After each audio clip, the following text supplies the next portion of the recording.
expect the budget to be completed by March 28th. Thank you. Councilor Shaughnessy? Thank you, Mr. Chair. Through you to Mr. Minot. Rob, 2 line items on the Department of Human Resources, 3115, Training and Education, 2010-17. If you look at your actual for 2010, it was 11,698. You had budgeted in 2010-17, 8, and then this year you're budgeting 60,800. Yes. What is the reason for the increase?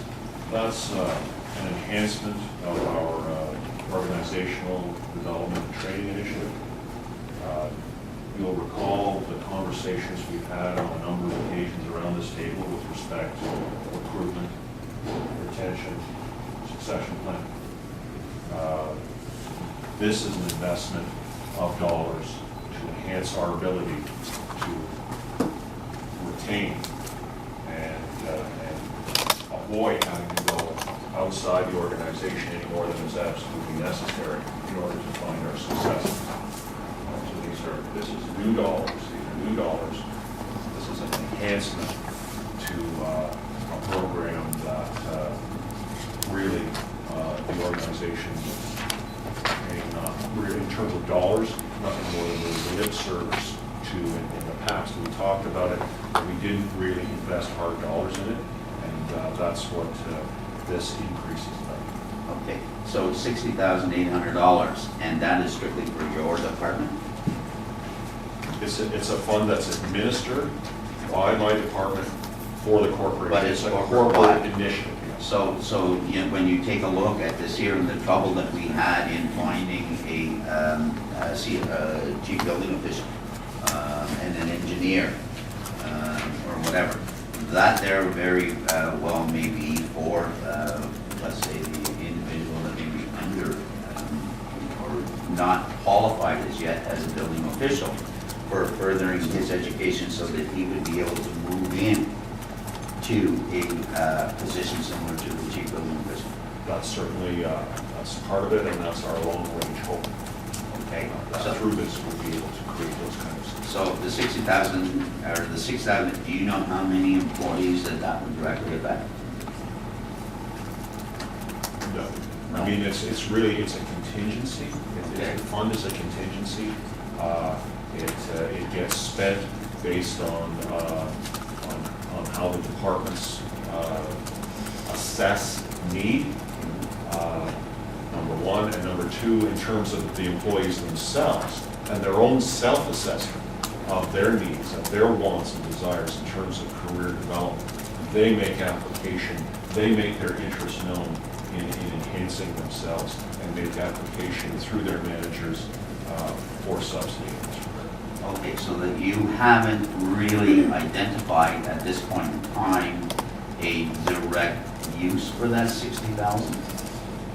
Well, I wouldn't go that far. I mean, there are specific programs that this is used for.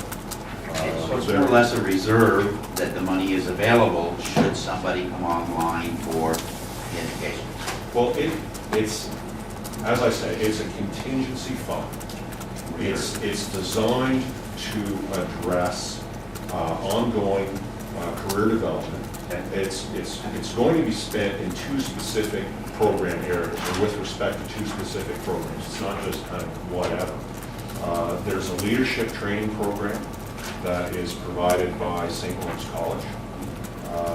And there is another supervisory leadership program, an enhanced one, also provided by St. Lawrence College. Those are 2 specific, identifiable educational initiatives that we have targeted that we will use this money to funnel our employees through. Okay, so let's say there was an employee, there was a college, or there's a college course, and the one you just mentioned, given by St. Lawrence College. Is that something that would be given at night through correspondence? Or within that $60,000, there would also be loss of productivity if the employee was gone to school full time? No, these are the direct costs, the tuition costs. Okay. We have participated in this program to a lesser degree over the past couple of years. Okay. and we take a handful of employees and we send them for this program. It's a 5-day program. It had previously been provided only in Kingston. This was a combined effort between St. Lawrence College and Queen's, but through our lobbying of St. Lawrence College and St. Lawrence College's own initiatives in the Cornwall area, they have found that they have enough of a market in Cornwall for this course that it's now going to be provided locally. Mr. Patrick, that's something you didn't. Just as a result of this line item, you may recall this was touched upon briefly about the organizational development program during our strategic priorities weekend. At my request, I asked HR to look at the need to increase the training opportunities for our corporation. Given demographics and ongoing turnover we expect with people retiring, from a corporation our size and the number of employees we have, I didn't believe we had enough funding to assist with the issues that Ms. Spinell talked about, retention, development, and the succession planning.